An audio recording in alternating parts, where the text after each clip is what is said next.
Hi, everyone, and welcome back to the Product Tales podcast. I'm really excited about this episode because I got to chat with Matt Bilotti, a product leader and early stage investor with so much experience to share. Matt joined Drift, a conversational marketing platform, as employee number 6, helping build their product and grow the company from zero revenue to a 1.2 billion acquisition in 2021. Now he leads product at AngelList and invests in early stage startups, with over 60 pre-seed and seed investments under his belt. In this episode, we talk about Matt's journey at Drift, the strategies they use to build a great product, and how they found product market fit. We also dive into what to look for if you want to join an early stage startup that has the potential to grow to a billion-dollar company, and Matt's approach to investing and the patterns he looks for in startups based on his years of experience in the tech world. But before we dive in, here's a quick word from our sponsor, Dummy. Dummy is a Chrome extension that helps product teams create instant, one-click bug reports with video replay and technical info, making it super easy to share and solve software issues fast when you're testing software. Click the link on the show notes to get started for free today, or go to dummy.com. That's dummi.com. Hi, Matt. How are you doing? Thanks for joining us. I'm good. Thanks for having me. So, first question, you joined Drift as employee number 6. Back when the company had zero revenue. What was it about Drift that made you think, I need to be part of this team? And how did your previous experiences shape the way you approached the role? So what I had really sort of planned on doing was starting my own thing. I tried a couple projects, nothing really panned out. And so I figured, well, what's the next best thing? The next best thing is to go join an early stage startup, and ideally with founders that have done it before. And the 2 co-founders of Drift, David and Elias, they had built and sold 4 companies together, and they were just getting started. And I had worked at HubSpot for a bit, and I knew them from that role. And so I just sort of reached out, and then the next day I started my role. And the way that I had always approached roles, I tried to maximize for who do I feel like I can learn from the most, and like what environment can I learn from the most. I wasn't really concerned with what industry I was going into, or I really wasn't even concerned with the role. I just sort of wanted to like work with smart people. And that was sort of how I had approached all my other prior roles, and it hadn't failed me yet. And so I felt like they were smart people that I wanted to learn from. And I felt like I had the highest chances of learning what it took to build something from the ground up. Incredible. So I assume you're working quite closely with the founders then from day zero. Yes. Yeah. From day one was reporting to them, working with them every single day. So that's fun. And in such an early role, how did you prioritize what to build first? And how did you guys go about deciding how to progress that product? We basically just took an approach of speed was our number one advantage. How can we build and try stuff as quickly as possible? And so we had a couple different systems internally that directed us all towards that. One was, it was the first Tuesday of every month we were going to launch a new product. And so we sort of just aligned the product team around making sure that we had some net new thing that we can go tell the world about. And that was very much aligned with the DNA of just building as much as we can, testing as much as we can, and then learning as much as we can. And so that allowed us to continually put stuff in the market and test out different messaging, test out different products, test out building stuff for different user types. And we just had, as many customer conversations as we could in those early days, and use those to triangulate ideas that we felt like could get us in a spot where we could build something that started to create momentum for the business. So it was very much just like build super fast, release stuff often.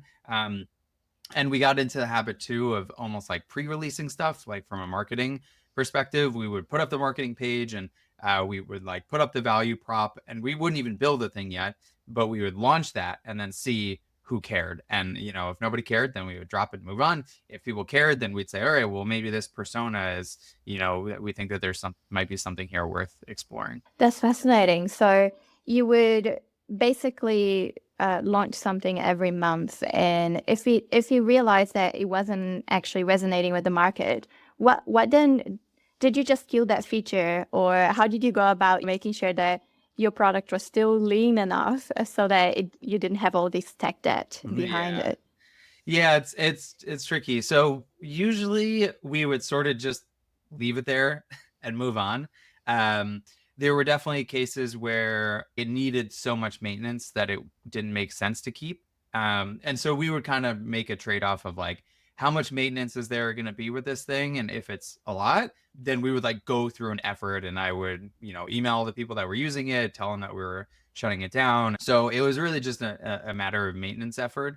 I think the benefit of having built all of this stuff, some of it which didn't really even work, was that it gave us all the pieces for a platform. So like one of our product launches was a CRM for customer success people. Another product launch was an email support inbox. And when we look at how Drift evolved into a conversational marketing platform that used chatbots and live chat to book conversation, like to book meetings and have conversations, if you sort of look at the package of that platform, it's a CRM and it's an inbox, and it like we kind of just like built all these pieces along the way that ended up giving us the foundation of the stuff that we needed. We built and launched like email marketing sequences, and we didn't ever really like have that as a core feature, but we ended up needing some email for some other features like follow-ups from the chatbot. So it was very much like if the maintenance was high and there was no real sense of it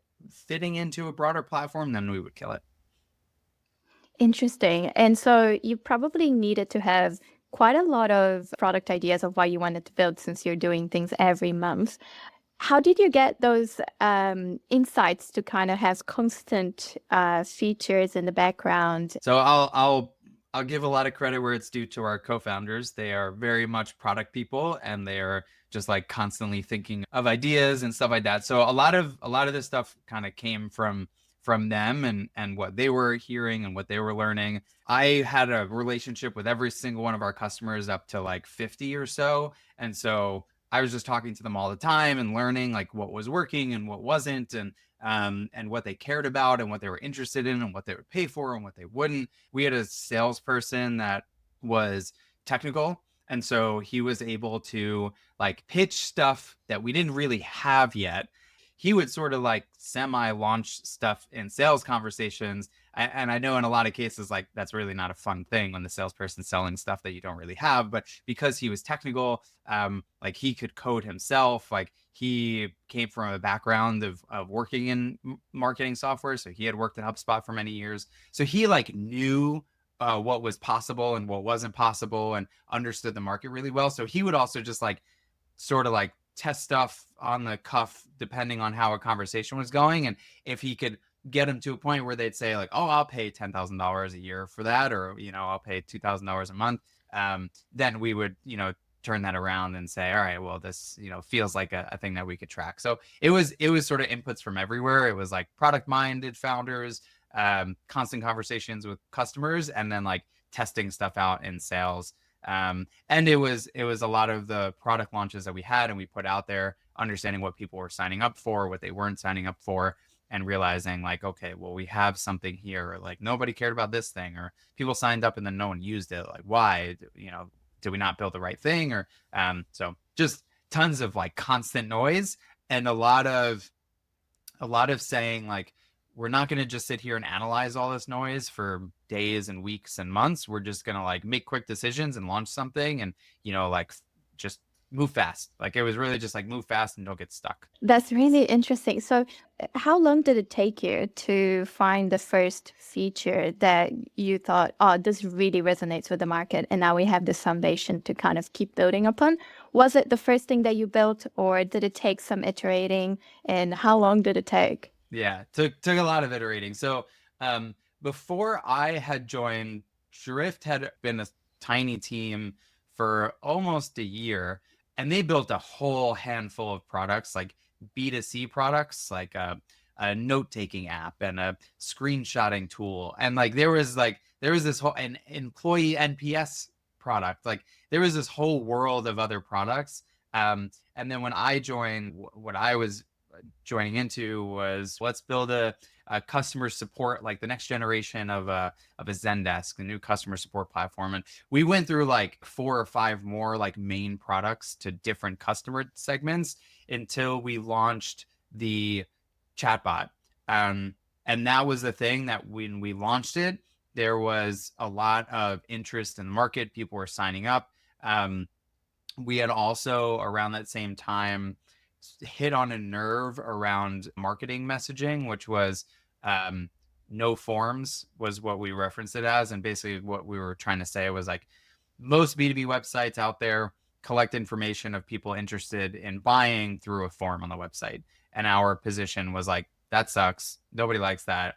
That's bad. And so like that, we realized there was a lot of momentum around that. And people were saying like, oh, I agree. Like I want something better. And then we built a chatbot that allowed them to like collect that information without having a form on the site. And like those two things at the same time was a moment where we launched it, and it was like all day, it was like chat conversations constantly. And we realized like, all right, this is the first thing that like feels real. And so that was like the pivotal moment, I'd say. That's so cool. And as Drift scaled, how did your role evolved as the main product person, and what were some critical moments that stand out in your journey from early employee to all the way to when the company was much bigger? When I joined early, there was just a lot of stuff that had to get done, and someone had to do it, and we didn't like have a person to do it. And so I just constantly just said like, I'll do it.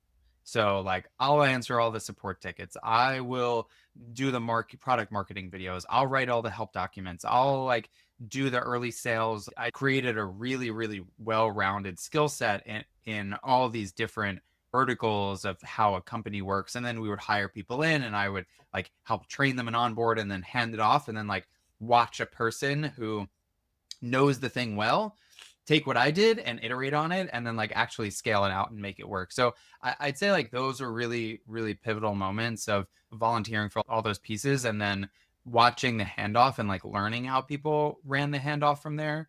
There were a couple other like smaller moments, like we ran our company all hands, and I volunteered myself to help make the meeting more efficient. And then that ended up in me running the all hands for all the years I was there. And it became this like big production. And I think that helped me drive a lot of the culture at the company as well. So to me, like to boil it all down, it was very much just like watching what was happening and just saying like, I'll help. And then it could take me to a point where I was like hiring and running a support team of 4 to 5 people, like even though I was the product manager.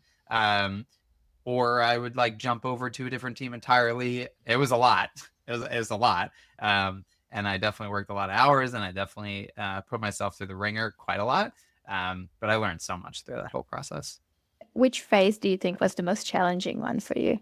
I think what was really challenging, and this sort of got solved by me jumping over to the growth team, was as the first product manager, I owned all the product. And then we built all these other products, and then I owned all these products. And then it got to a point where like I couldn't own all these products. And so we hired another product person, and then I owned this amount of the product, and then it would grow. And then we would hire another product person, and then I'd own this amount of the product, and then it'd grow a little bit. And then all of a sudden, like, a few years later, like I'm just owning like one little vertical of the product, because we have 8, 9, 10 product managers, and like me going from a world where I had influence and ownership of everything to then just owning this like little piece. Like I wasn't enjoying myself anymore. And one day, one of the founders in different words, but basically said to me, is like, what's going on? Like, you're not you don't seem to be doing a good job. Like, what's happening? And that was sort of the moment where I realized like, I'm just not enjoying owning this.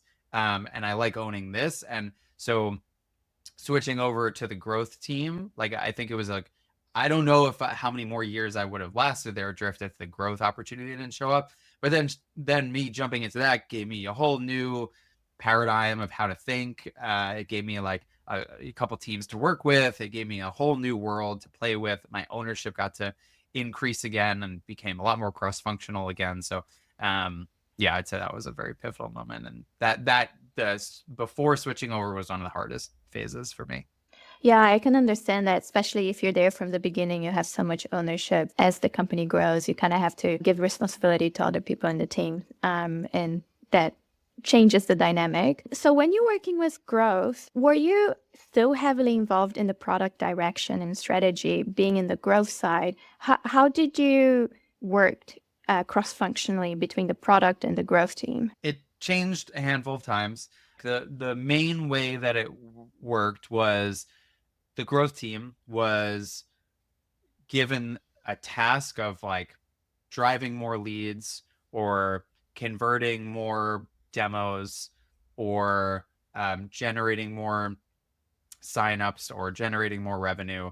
And we sort of like took one of those directives and owned it for a while. And so one of the directives was increasing signups, like increasing the number of users that actively like signed up and then install the chat widget. And so in order to do that work, it sort of spanned a handful of different teams. It spanned a handful of different product lines. So we actually had an embedded marketer on our team, and that embedded marketer owned the website. So like we were able to quickly iterate there, but there was always like a tension between the rest of the marketing organization and like us changing stuff on the website. We needed to effectively like own onboarding entirely. And then we owned onboarding for a couple different product lines that we had, which meant that I was working pretty closely with the different product teams on their product lines. And there were definitely a lot of moments where some of the product managers weren't happy with me because I would just sort of like show up and say like, we need to make these changes. And then we would like be in their code and be in their product and make changes and update stuff. And so there was definitely a lot of tension in that. I think over time we sort of iterated to a point where the growth team like owned a couple very specific parts of the product. Like we owned the way that the chat widget would refer you back to signing up, like the this chat powered by Drift. We own the marketing website, we own the onboarding flows, and so we sort of like ultimately carved out those specific pieces. Whereas in the early days, we had owned like driving more revenue, and we just had to like go everywhere in the product, and we were doing like free trials of the chatbot, and like it was changing everything for every team, and so that was a little much, and so we sort of scaled it back and said like growth team owns these parts of the surface area. Interesting. So as the growth team, at some point you decided to split up from product to the point that you own the onboarding and things that are more closely related to that customer journey, Yeah. and then left the product team with everything after the customer basically is signed up and ready to use the product. Is that what happened? Yeah, and the product teams own the features and strategy direction of their product line. So like I was only involved if they were working on something that could, increase distribution or might impact the way that we did onboarding, but otherwise the product team sort of owned their direction. And then we were a layer, like we owned the surface area, and then we were like a resource for those teams that when they were thinking about the decisions they were making, we would make sure that they understood some of the growth principles that they might want to follow in that work so that they can get better outcomes from it too. That makes sense. And at what point in Drift's journey did you guys decide to split the product and bring up a growth team? And before you did that, was growth part of product or was growth part of sales? How was that structured? Yeah, so we didn't really like have any growth. We didn't have any like growth minded stuff. And then we hired in the VP of growth. And then that was the decision to say like, let's split out this growth function.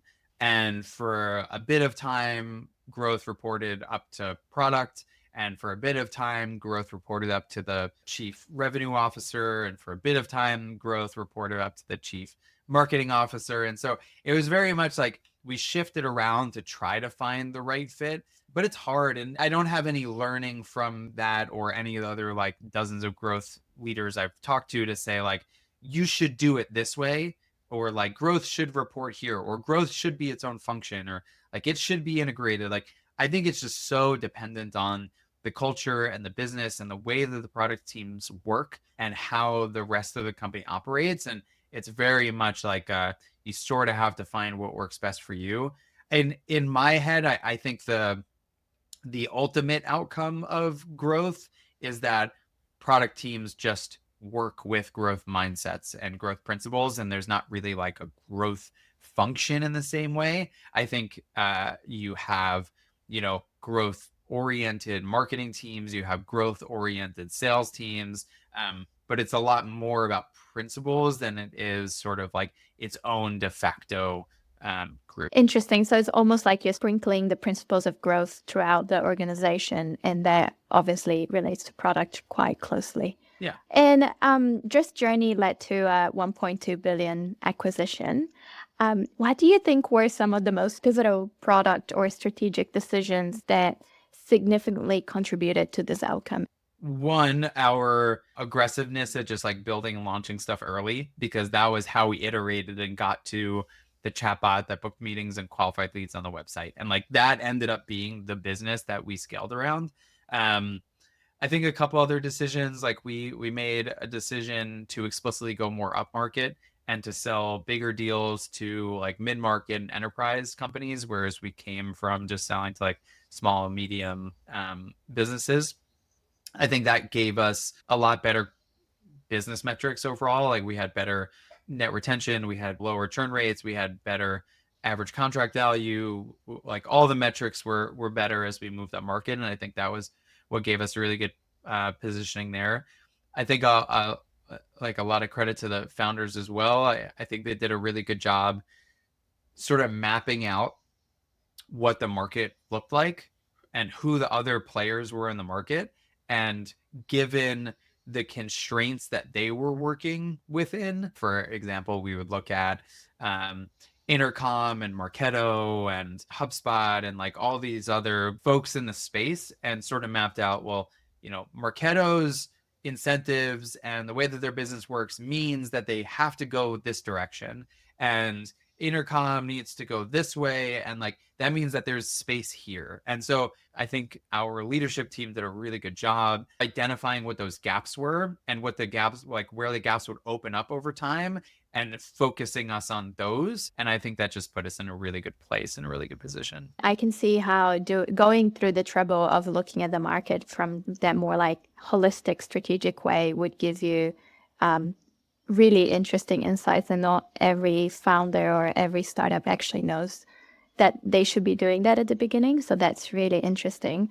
And speaking of going to higher enterprise deals, did you have to do significant changes to the product when you decided, okay, we're actually going to start reaching out to these bigger companies to get more deals?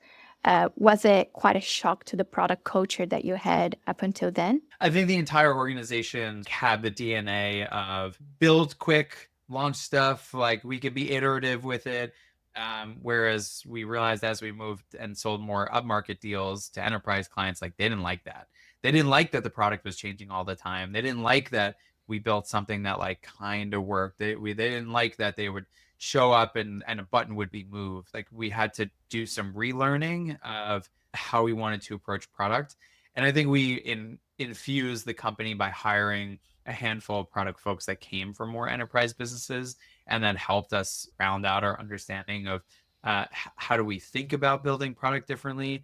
We never abandoned the bottom end of the market. Like we never stopped building for SMBs, but it became a little bit less of the focus. And so our principles had to shift. And I would say it was tough. And we tried a couple different motions across the entire business. Like we had specific salespeople and specific customer success people for those different groups. And then we had like product teams.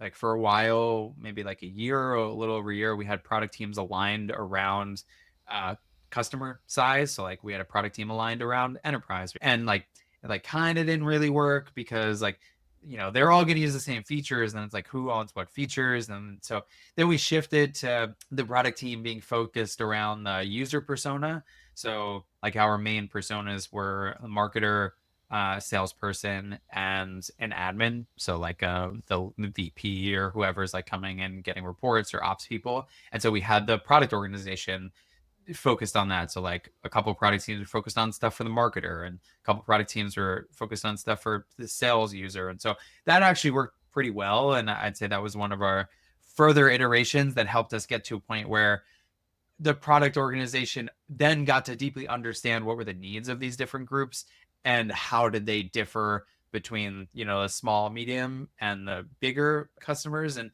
often we found that the difference between what a marketer needed in a small or mid-market business and what a marketer needed in an enterprise business, like they were kind of the same needs. It was just the discoverability and accessibility of the features was really what changed. But it helped us make sure that we were building the right institutional knowledge to make the right decisions. And I think that was a good iteration that we got to over time. So basically, a key learning that you guys had is that separating enterprise and SMBs wasn't good, but separating based on the user persona was a really good product move. Yeah. And I think we kept this separation in the sales organization and in the customer success organization because you just have to service those very differently. But aligning the product organization that way just didn't work. And going back to what you said at the beginning, you were looking specifically to join an early stage startup when you joined Drift. If somebody else is listening to this podcast and they want to do the same thing and join a startup as their first product hire, what's your best advice for finding that role? And what do you think that founders are looking for in their first product person or the first few people that they hire into their team? So what I often advise is, even if you can't find a quote unquote product role, I would optimize toward finding a role that's really close to the customer. So it might be like early customer success role, or it might be running support stuff. It might be early sales. The main point is, if you are in an early team and you are the person that's closest to the customer, you become like an internal expert and you become very knowledgeable and you end up involved in a lot of product decisions that have to be made. Whether or not you are the product person or not, you end up in the conversation and you end up with a lot of influence. Being in that position keeps you close to the product strategy and product discussions and the product decisions, because you end up getting consulted on a lot of that. And so my main advice there is, like, if you can't get a quote unquote product role, like, try to just get something close to the customer. The other big thing, flipping over to the founder perspective, I think a lot of early teams are just looking for someone that can just show up and like get stuff done and move quickly and learn fast and like be willing to roll up their sleeves and deal with the messiness. Like an overly analytical type person or an analytical type approach to joining an early role, like, not a good fit. Just having a like true willingness to just like do whatever it takes to get stuff done and make progress for the business. That is the intangible that I think a lot of early founders are looking for. 100%. A generalist that is willing to do anything and everything is the best. Yeah. And what do you think would be some kind of red flags that if they see this, they should think twice about joining their startup, no matter how exciting everything about the startup may seem? A good rule of thumb that I've learned over time is approach joining an early stage startup as like, if you had a bunch of money to invest in startups, would you invest your money in this startup? And I think that forces you to have a more focused review of like, does the business make sense? Does the business model work? Is the market going to be big enough to get some kind of return? I think some people join really early stage startups and like get really excited about the vision and get really excited about the idea that they can make a bunch of money, or get really excited about like all these things that they can learn. But I think there are fundamentals of like, does the business have any proof that it's real? Does it have real customers? Is it starting to grow? Like, who are those early customers? And is there a world where you can get another 100,000 of those customers? So my point is, like, don't discount, is this a business that I would put my own money into? Because you are signing up, and a big part of your signing up is the equity. That's an important way to think about it. Remain rational. Yeah. Do you think that startups should double down on a very clear vision and say, hey, we should be doing this and this is what we're going to do, and find a way through it, or stay flexible to find the right market? And what's the best of, the balance between those two things? I generally think that that founders like should try to fall into one of two camps. One is like, you'll do whatever it takes to find a way to build a business, and thus you will be very like receptive and pivoting. Like, that was our goal at Drift, is just like find a way to build a business that worked and scaled. Our guiding principle was like build the next pillar tech company in Boston. And so it was like, what do we need to do to make that happen? I think that there are other companies, especially in like healthcare or like education or life sciences or biotech, where like you should pick a very specific thing and try to solve that, as long as you have like a very strong conviction and backable insight into the industry, that like, that if you solve this, like there is a market there. I think some early stage founders like kind of get lost in the middle, whereas they get like really caught in the thing that they're building, and like maybe they could pivot, but like they kind of don't want to because now their investors are going to be upset. Like, they get kind of caught in all these loops. And I think it's important to pick one or the other. I think it also depends, like, as a founder, are you going to be able to sleep at night if you don't solve X problem? Like, is it going to like, are you going to regret your years later and feel like we should have just like focused on solving this thing? Like, if you like, it is your life's mission to solve this problem, absolutely, like, try to stay focused on that. I do think that generally the companies that pivot more aggressively increase their likelihood of success and increase their ceiling, because they don't get like locked into some like constraint of decisions that are made around the specific problem early. I do think that you can generally like brute force your way into building something to solve a specific problem, as long as there's some like receptive market to it. It'll just probably take you a little longer, and maybe the outcome won't be as big. But I think it's one of the two. Like, are you just trying to solve this problem in the world, or are you trying to like build an interesting business that scales? And from what I've seen of the companies that I've invested in, like, the ones that are in the best position are the ones that like are not even the thing that I invested in the first place. They are like completely different product and a completely different market and for a completely different user, because they just sort of like followed like where's the best opportunity. Totally. And let's say that I pick the one that I'm willing to survey the market and really find the opportunity, and I'm very flexible to pivots. How do you set constraints that allow that flexibility to be productive, so that you don't actually get lost in too many directions and end up with no clear direction, and then suddenly no one in the team knows really what you're doing? I think a couple things. One, I think at the outset of picking a new direction and trying something, you have to have clear outcome goals. Like, we're going to try this, and X means it's working and Y means it's failing. And even I generally, like, you set these things ahead of time and then you do the thing, and like you end up somewhere in the middle, or you end up like in a different universe entirely than what you thought was plausible. But it's important to like have that, like, go through that exercise at the outset, because then at least you have some understanding of how you'll make decisions based on what you learn. I think a very tactical thing that you can do is say, if we do this and we get 10 customers the next 3 months, then we will blank. If we don't, then we will blank. And I think sort of like having that decision matrix early, and getting the team aligned and understanding of like how you're generally going to approach the decisions, knowing that the outcome might change and you might go with an option 3 you didn't even think of. But I think being really clear on that at the outset is pretty critical. And I think the other part is expectation setting with the team, that like, things are going to change. Like, we're here for this journey. And I think that that's an important part.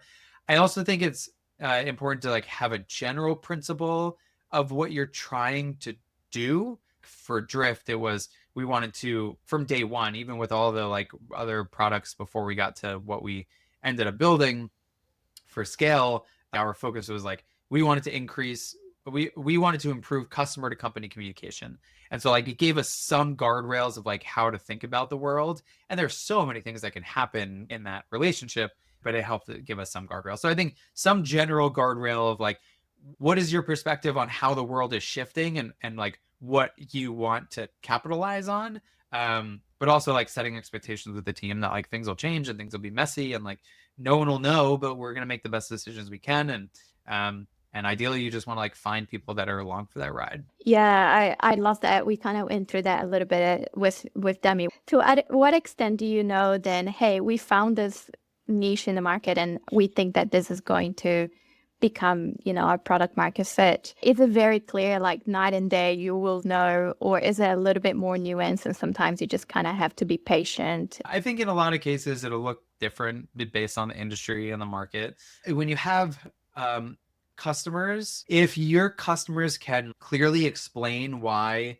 they are using your product versus an alternative, and that answer is relatively consistent across many customers, that's a good sign, because it means that like you have something that is clearly different or clearly better.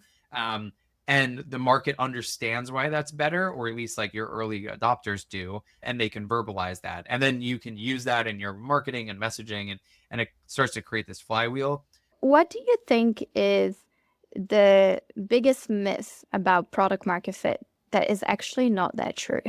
Getting to $1 million in ARR is often equated to having product market fit, but I don't really think that that's a great metric, again, because the industry is going to be different and the market's going to be different, and like your scale of customers is going to be different. I think that it's a good goal, it's a good thing to work toward, but I don't think it's a thing to say like you have product market fit.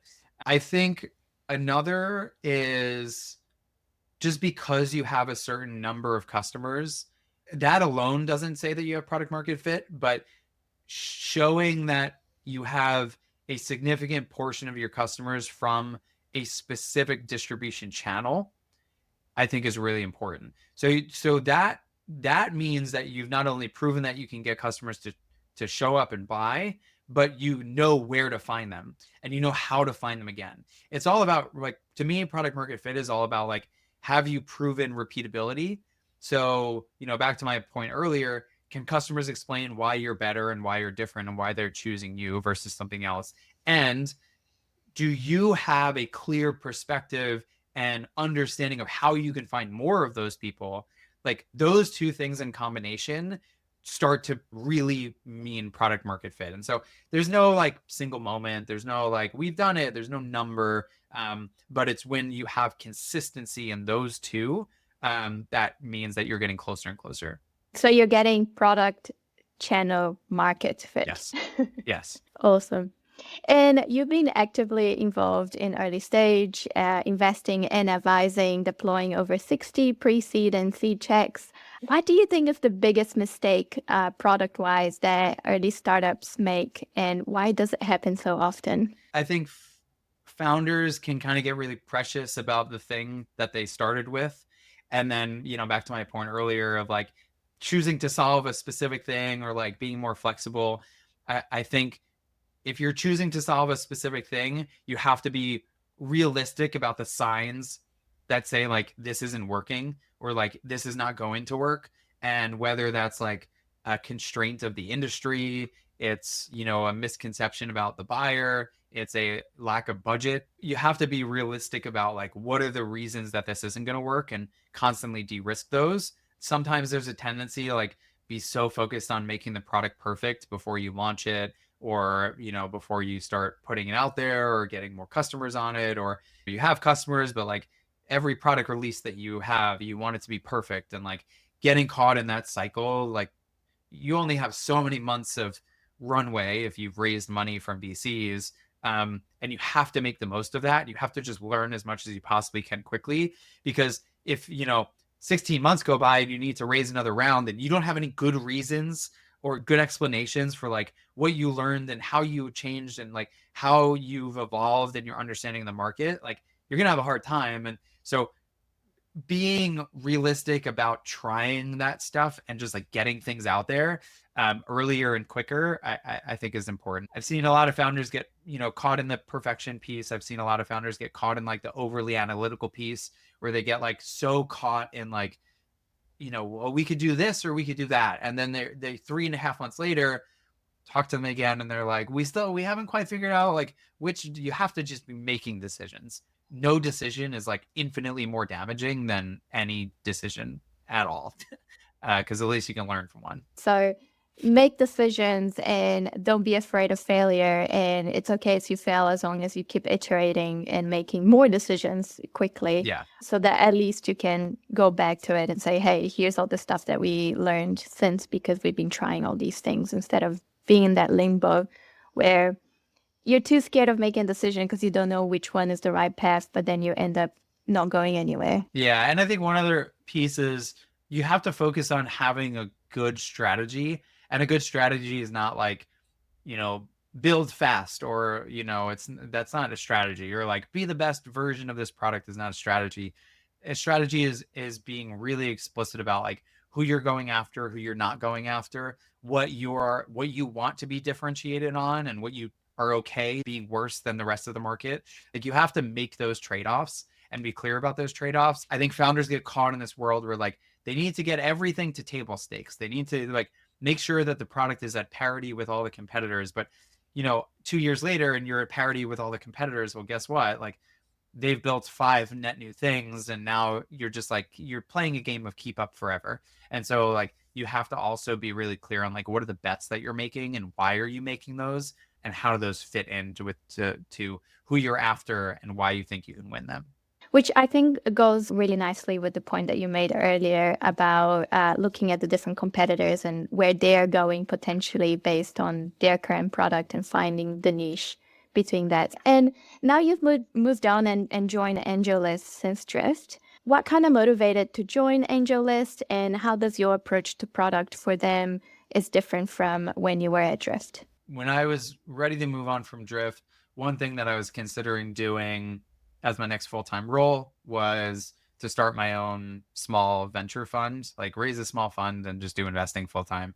And then I ended up in a serendipitous conversation with AngelList, and they were like, hey, like you can come here, you can keep doing products, you can build products for investors. It's the product that you use. You can learn more about the investing industry. And so it was kind of this like perfect cross section of my skill set and the things I wanted to learn about. And it was a little bit less risky than jumping and starting my own thing. And it was a good fit, especially after going through so many years at Drift of like the super early stage stuff. It's hard. It like grinds you down a lot. So I was really excited to join here. In terms of how product is different, AngelList is in the fintech world, which means that there's more regulation and compliance and like legal considerations. And so one thing that I realized over my first like 6 to 12 months at AngelList is like I was talking to the lawyer like almost as much, if not more, than my tech lead. Like I was having more conversations, like, you know, calls to make product decisions with the legal team than I was some of the other folks on the product team, because we operate with in a world of constraints, and understanding what those constraints are and having a legal team that is product minded. It's just a very different way of building and working. Like the constraints are there and you have to be creative within them. Whereas like at Drift, it was like there's not really any constraints. You just have to figure out what you want to build and how you want to build it. The other thing is Drift was very much of like, and HubSpot was the same, and a lot of product teams are the same, which is the product teams are like a pod model where there's like one PM, one designer, you know, a tech lead and a couple engineers, and like that team owns a part of the product. AngelList is very much like we hire full stack engineers, and the engineers just like own the thing end to end. And so like I have a team that I work on that like owns a general surface area, but it's very rare that 2 engineers are working on the same thing at the same time. Like every engineer is basically like owning something end to end. Like they're just working on that thing for 2 months and they're doing everything. They are the person reviewing all the designs. They're making all the technical decisions. And there are positives and there are negatives to it, right? Like the positive is like the outcome is way more consistent and the person is more accountable to it. And they have so much more context on it at the end of the day.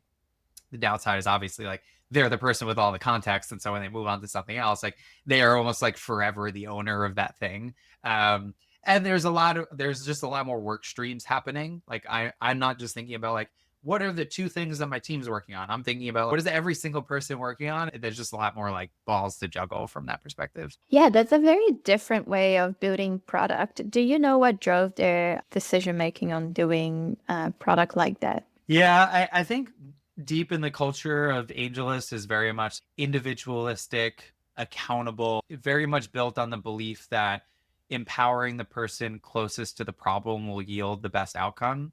Like, if you're the person owning this, like, you own it. You make this decision, or you find the person that's the right person to help you make this decision, and you just make that decision. And AngelList is also an extremely flat organization. Like, there's not really like middle management layers. Our head of engineering has like an unbelievable amount of people reporting to him, but it's very much like it's like a low oversight, high autonomy. And the expectation is like you get your work done and you find ways to do it, and like just works. And I think it's just based on a lot of like early culture value stuff. It's quite like a high trust model, high ownership model, which I really like. So, as the product person, do you make less product decisions as a result of that? Or are you still heavily involved in making the product decisions, just you're only working with one engineer at a time? I'm just as involved in making the product decisions, and I'll focus on getting the right people into the conversation to help make those.